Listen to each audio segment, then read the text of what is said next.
What if your IT budget didn't just keep the lights on, but basically became one of the company's biggest growth engines? Welcome to Industry Ignited, the podcast where we spotlight leaders who turn complex challenges into competitive advantage. I'm your host, Dr. Leeanne Aguilar, and today I'm joined by Bri Bustos, Chief Information Officer at CCMC.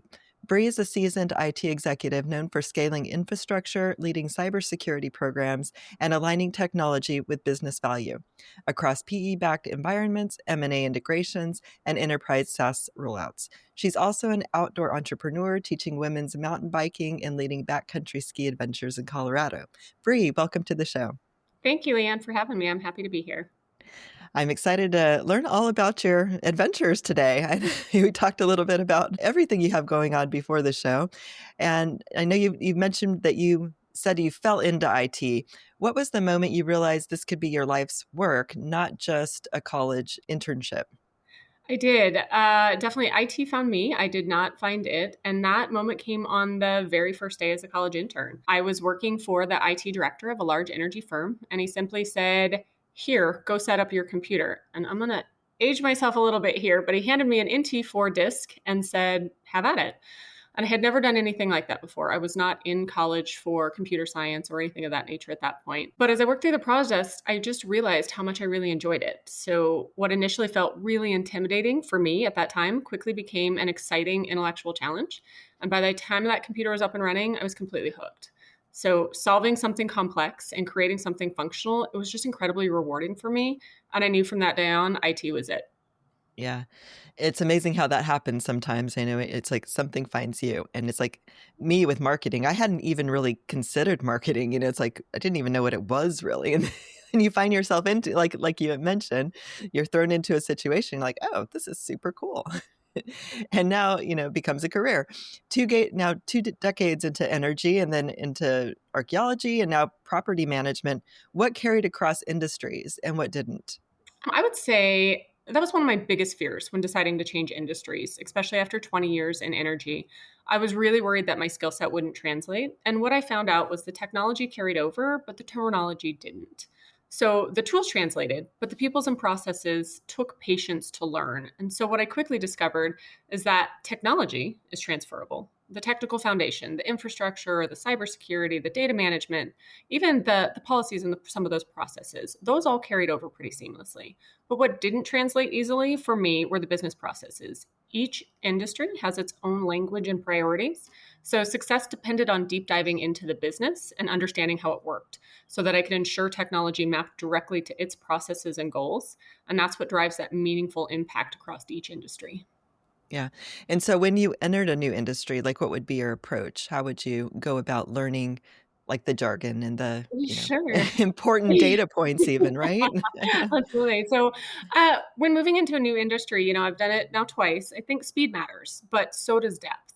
So you can't make these meaningful technology decisions without first understanding the business itself. So for me, that meant partnership. It meant partnering with the business. So I like to spend time with mid and high level leaders to understand their pain points, what's working, what isn't, and where technology can help.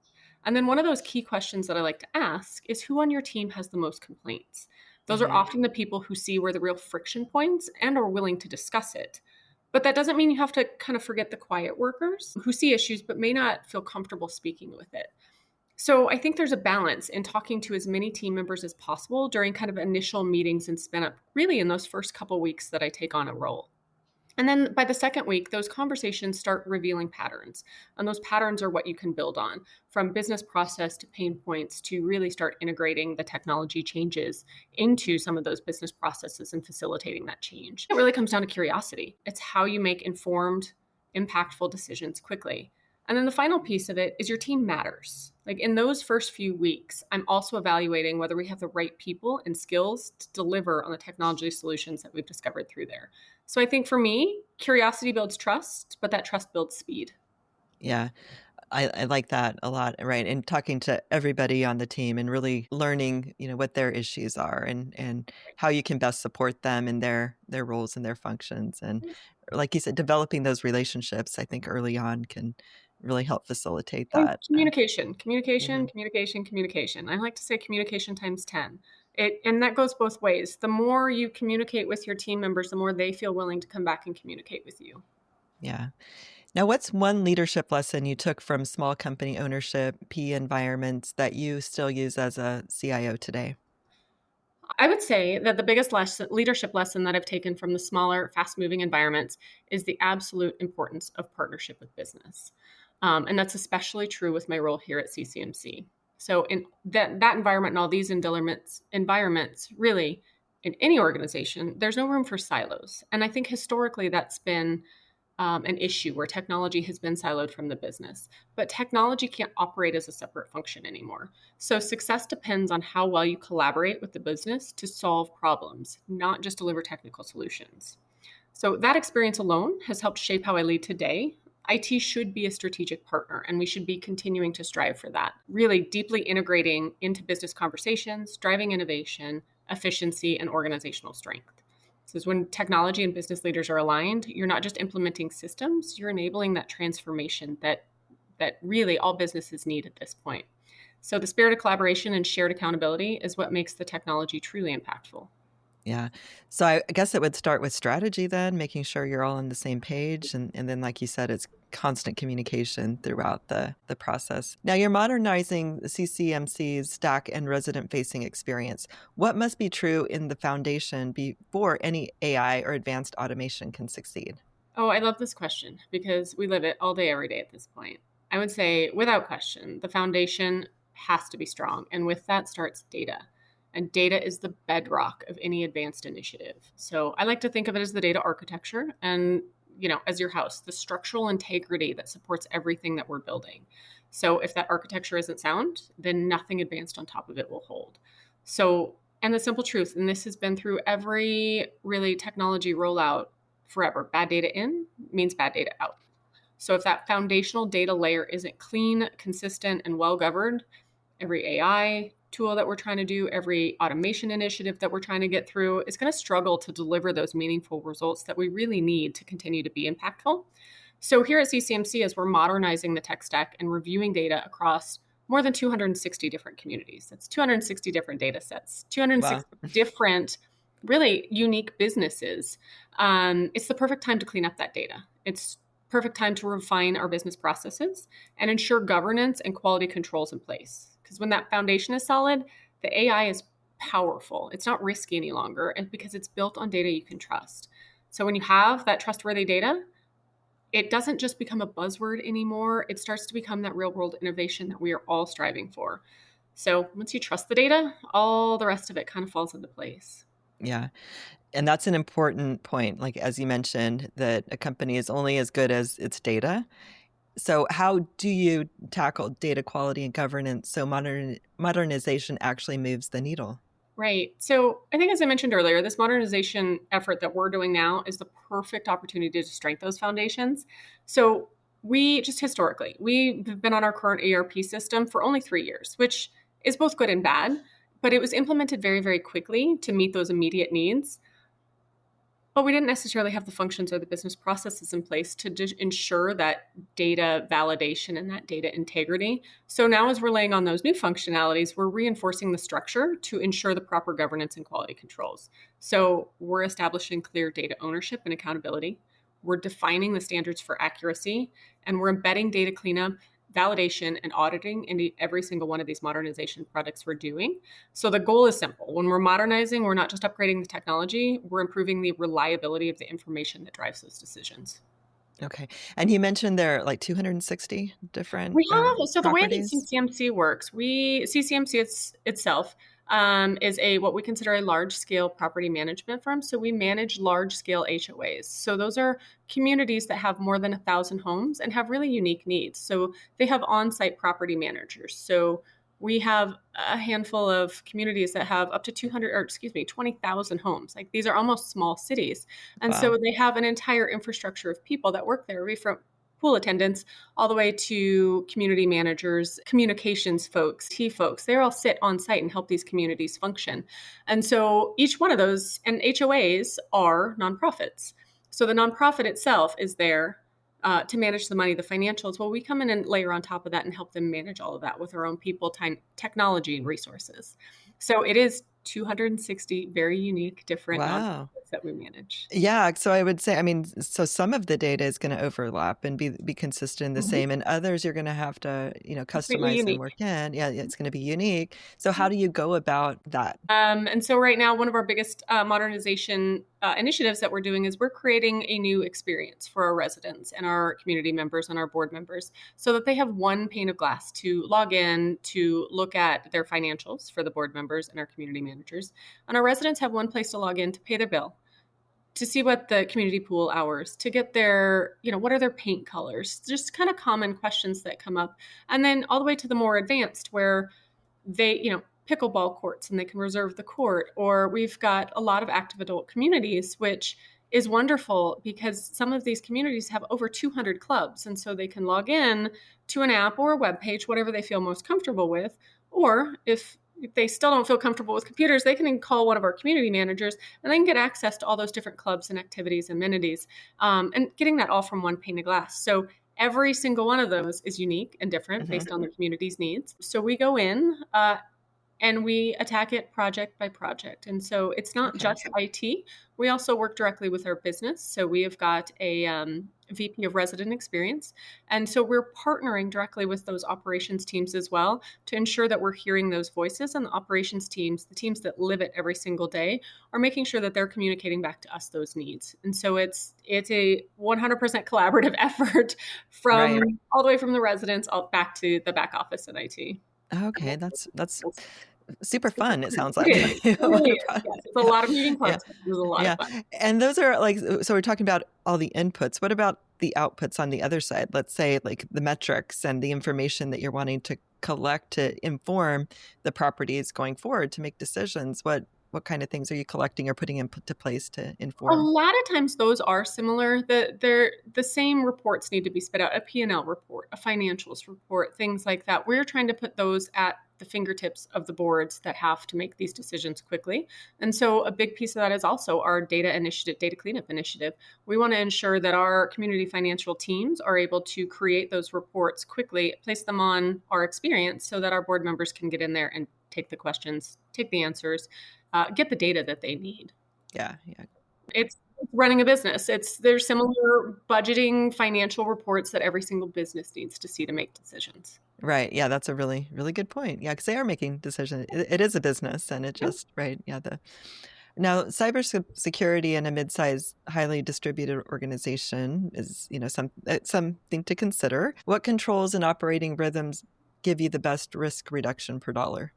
So for most of my career, I have worked in highly regulated environments. So in energy, we had NIST, NERC and IEC standards that we had to adhere to. In archaeology, we had DoD products or projects. So we had to start looking through those CMMC compliance. And so those are heavily regulated industry controls that you have to adhere to. And so you have to work on that. Here at CCMC, we don't have those same mandates. And we've been very intentional about structuring our technology ecosystem to stay that way. So we don't store sensitive PII data. We're not collecting client financial data. We're not collecting residents' financial data. Instead, we're partnering with those PCI and SOC 2 compliant vendors who handle that data securely for us. So that's been one of our biggest strategies for risk reduction is a strong vendor governance. We partner only with vendors who have that mature security posture and audit controls. And then internally, I'd say our best ROI comes from visibility and consistent. We make sure that we stay consistent with our technology. So we are a Microsoft shop. So we rely on some of those integrated tools and layer in on top where needed. So our kind of operating rhythm centers around continuous monitoring and regular reviews. So security for us isn't an annual exercise. It's just a daily discipline that we do with the controls that we've put into place. Okay. Right. That makes sense. And so it just comes down to your partnerships and just kind of baking it in. It's something that's integrated and always top of mind. Yeah. Yeah. Now, residents and community managers want simple, fast, and secure. What are your non-negotiables for UX on the front end? I love this question because it's one that we are asking ourselves every single day as we're building out our new platform. But you already answered some of that for me. Simple, fast, and secure are absolutely our non-negotiables. But for us, there's another, and that was unification. We want one platform where residents, community managers, and board members can log in and have everything they need at their fingertips, which historically we haven't had. So that's been our North Star throughout this design. One login, one experience, one platform, because I think complexity kills adoption. And so as we're thinking through this UX and our new rollout, it's top of mind for us. So in today's world, it has to be mobile first. So that's another layer that we're putting on top of it. No one goes anywhere without their phone anymore. So we want a seamless, responsive mobile experience first, just because it's expected of us at this point. We want the technology to feel invisible, effortless, unified, and secured, so where communities can focus on living and not logging in. Right. Yeah, that's a good way to put it, I guess. Yeah. Yeah. But it's true though. People want a seamless experience. They don't want to have to think about using the technology. They just want it intuitive so they can pick up their phone and just like intuitively go where they want to go to find the information they're looking for. And it should be easy, understandable, and not complicated. Many CEOs still see IT as a cost center. What metrics or outcomes have helped you reframe IT as a revenue and resilience driver?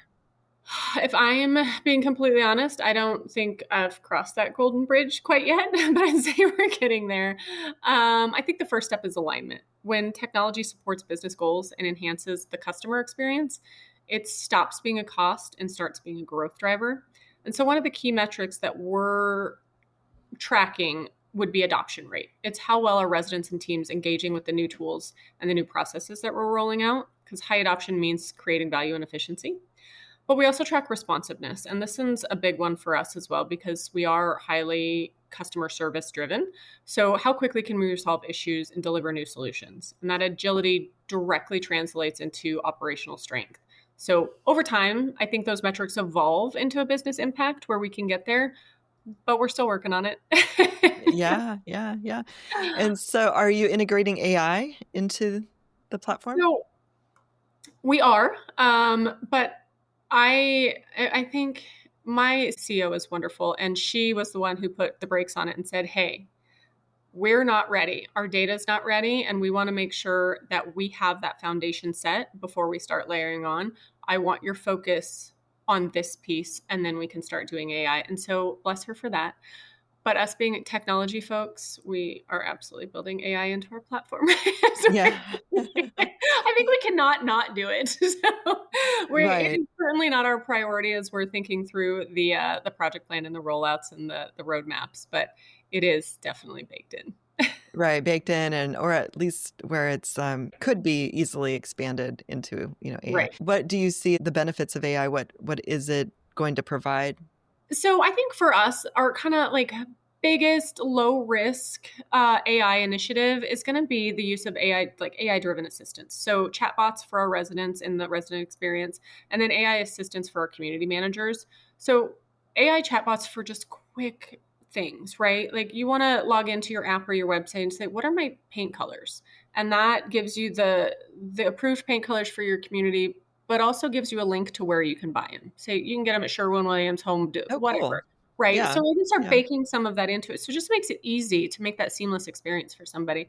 But then when it comes to the community managers, we're actually embedding it into their platform as well. So it's trained only on their community's data. So it allows them to ask the questions of, show me the work orders for this week. Summarize this week's requests, really get that instant insight to what's happening that's trained only on their data alone for their community, which I think is just really powerful for them. Right. Yeah, and absolutely. It's low cost, it's low risk, it's high value. And this is where that data integrity and that data governance comes in, because if that data is not correct, then we're not answering the right answer. Right. Yeah. And specific to their community. Correct. Yeah, correct and specific to their communities, so they can make those decisions or the information is readily available for those specific residents. Yeah, so we're excited about it. So like I said, she put the pause on us, but we're we're working it in. Yeah. We kind of call it our little skunk works project. There you go. Well, I'm sure it'll ultimately be much more beneficial that way. Now, you've worked closely with boards and private equity. What do PE sponsors really want from the CIO in year one? I think the short answer is simple. They want results. They want measurable progress and stability, visible wins, no surprises, and no security incidents. So, but I think the deeper answer is also about alignment and unity. And that first year, they're watching to see if the CEO truly understands the business, if they're understanding where the pain points are and determining how technology can solve them efficiently. But I think they're also looking for strategic foresight. I think, especially in the PE environments where growth often comes through acquisition, that means unifying systems and creating a cohesive, scalable platform that's attractive at exit, right? So they want confidence that technology is increasing enterprise value, not just keeping the operations running, but kind of setting the stage for long-term success, especially at exit, because that's a more attractive package. Right, right. Yeah, no, I mean, M&A and ERP, CRM deployments can drain teams. How do you structure change management so day-to-day operations don't break? Right. It's challenging. There's absolutely no way around that. Like, your big challenge is an ERP rollout, an interface change, a new acquisition have real operational impact, especially on shared services like IT, HR, really departments that can't kind of operate individually. So I think the key is having the right structure and resources from day one. So a dedicated change management function that's not just project management. And it can't be IT led alone. That change management function needs to incorporate business, finance, and operations leaders that they're actively engaged and are accountable for the outcome. And then, like I said before, communication times 10. I think communication is critical. It's regular updates, it's the feedback loops, it's transparency throughout all the processes and all the changes. And then I think the last and greatest thing that you can possibly have is a leadership that is able to pause when needed, that they have the strength to say, something's not ready. We got to stop. We need to pause. We need to regroup, and we need to protect our business. Because Right. change management isn't just about moving fast, it's about moving right. And so I think if there's an understanding throughout the leadership team, that starts to filter down to the rest of the organization and makes change a little bit easier. Right. Well, yeah, because if you don't have those breaks in place, I mean, things can break, right? I I mean, you're mean, just pushing forward bad. Like, it's not. yeah, yeah, no, that makes sense. Talent and operating model, like where do you draw the line between in-house expertise and strategic partners? And how do you keep remote teams high trust and high velocity? High Yeah. velocity? So, kind of two separate thought tracks, but I think it really depends on value proposition in the project. So, when we're talking about in-house expertise or strategic partners, for things like M&A, especially when you've got a large or even a small acquisition or integrations that are coming in or changes, it doesn't always make sense to hire a full-time staff or even temporary staff on that. So, we like to take each one of those projects individually and see what makes the most sense. So, strategic partners might make sense when it comes to an acquisition and integration for that, or strategic partners might make sense as we're trying to really dive into a new rollout to where those pain points might be and where the efficiencies might lie. But I think for core technology functions, the areas that define our success and our culture as a company, in-house expertise is critical. I think those are the people that carry the institutional knowledge and understand the heartbeat of the company. And then for remote teams, I think it comes down, again, communication, but also engagement. We maintain consistent rhythms. I do one-on-ones, we do team meetings, we have transparent priorities. Then all of that kind of helps create alignment with our team. And then on the other side of that is autonomy. I think trust grows autonomy.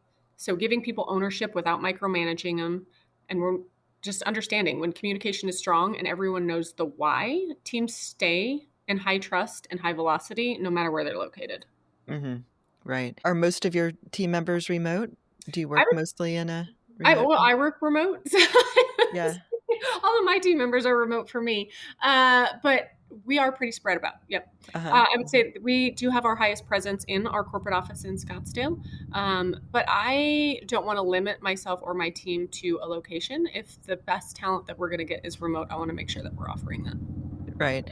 And so you're more focused on results. It's very results oriented, deadline oriented. If something comes up, if there is an issue, how do you work through that with people when they are remote? I guess it depends on the issue, right? A lot of times it's communication. It's making sure that my quote unquote door is always open so that you can come talk to me. So having that trust with the team to feel like they can always communicate with me, I think is important. But then it comes down to meetings determining what the problem is and how we move forward. And I do travel quite a bit. So I will travel on site if we need to. We call them on-site offsites. Okay. All right. Yeah. Yeah. Yep. So there is that in-person collaborative part of it too, as well. Yep. Yeah, I know. Because I find that, I mean, with developing relationships, it is different.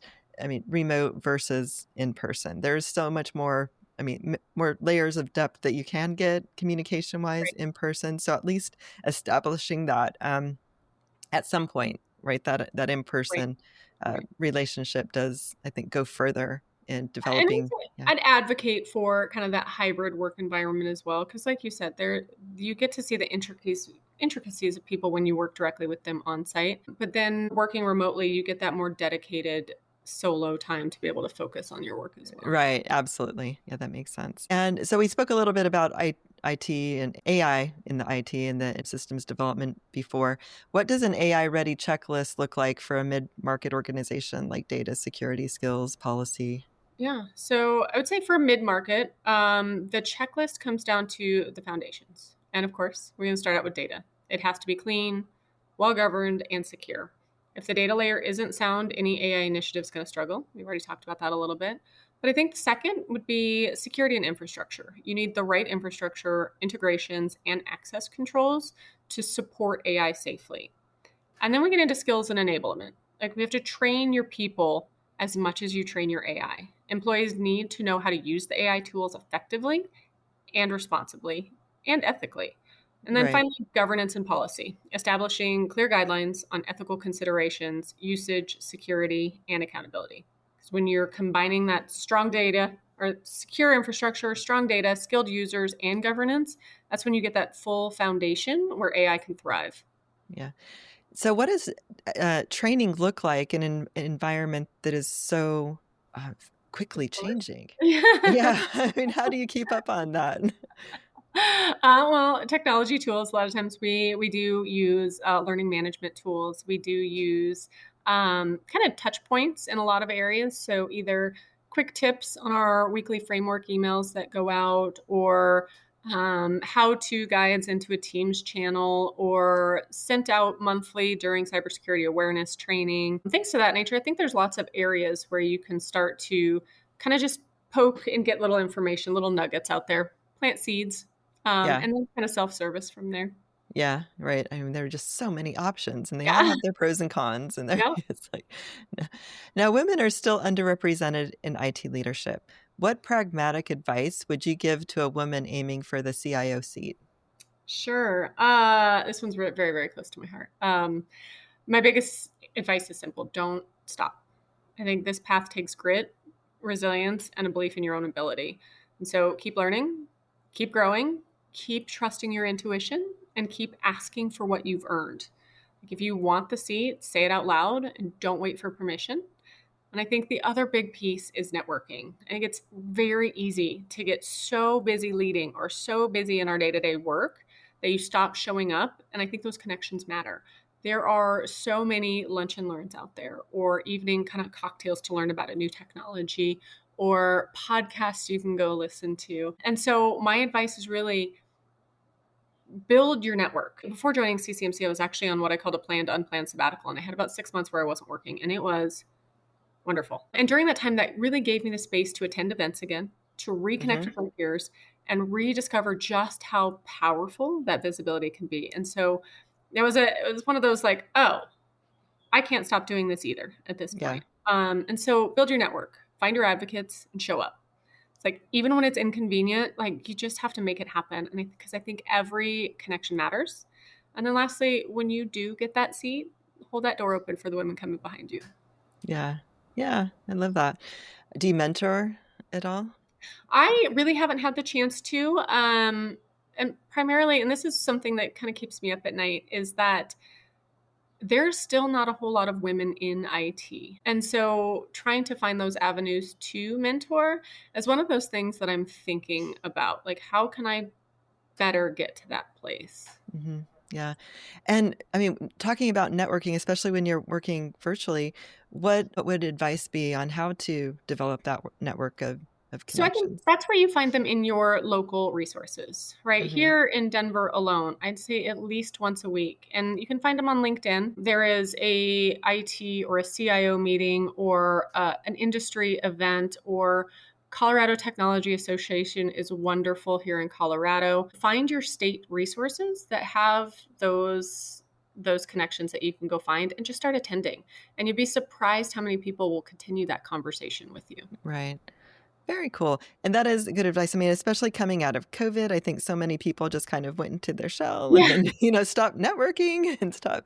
Well, and But even the yeah. virtual networking events are really, really solid. I think you Uh-huh. can learn a lot of information, you can meet a lot of people. And then it's crazy the number of times I've then reached out, be like, oh, I remember working with that person. I have this specific need, and I can look them up and go contact them. And so it's great professionally as well. Right, right. No, that's awesome. Yeah. Well, thank you for that. Bri, it's been a fantastic conversation. Thank you for the insight and your playbook on moving these big projects forward. How can our listeners connect with you to learn more? Great. So, yeah, no, thank you. This has been a wonderful conversation. For anyone that wants to connect with me, I'm always happy to continue a dialogue. You can definitely find me on LinkedIn, Bri Bustos, CIO at CCMC. But before we close, I also want to take a moment to spotlight a cause that does mean a lot to me. You talk about mentoring, but I want to talk about the Milan Foundation. It's where I serve Oh, in an yes, please. executive Yes. advisory board. Okay. So the Milan Foundation is a nonprofit based out of India. Well, it started in India, is in the US now. But just a couple data points. Today, more than 600 million adolescent girls live in the global south, and too often their lives are shaped by forces beyond their control. 129 million girls are out of school globally. That's more than 1/3 of the US population. Wow. Every 2 seconds, a girl is forced into marriage, which means that just within this conversation, about 1,800 girls have become child brides. And girls aged 10 to 19 are more likely than any other demographic to face domestic violence, mental health challenges, and digital exclusion. But when girls can be educated, healthy, and empowered, everything changes. So the Milan's Girl Icon program helps adolescent girls in India build leadership, agency, and confidence so that they can stay in school and become change makers within their own communities. So over 100,000 girls have already gone through the Girl Icon program, and 94% of those have continued their education compared to 39% in other groups. Wow. Um, so really, go check them out. Yeah, yeah. No, so how milanfoundation.org. can our yeah, So let's MILAAN foundation.org. It's really, it's been just life-changing for me to be a part of. wow, no, thank you for sharing that. And how can people be involved? What can they actually do? Donations, absolutely. Donations are the biggest help. A $30 donation can empower one girl's journey, and a donation of $600 can empower an entire cohort of girls of Wow. 20 to transform an entire village. Yeah. So please, and what was the website again? Milanfoundation.org. It's MILAAN foundation.org.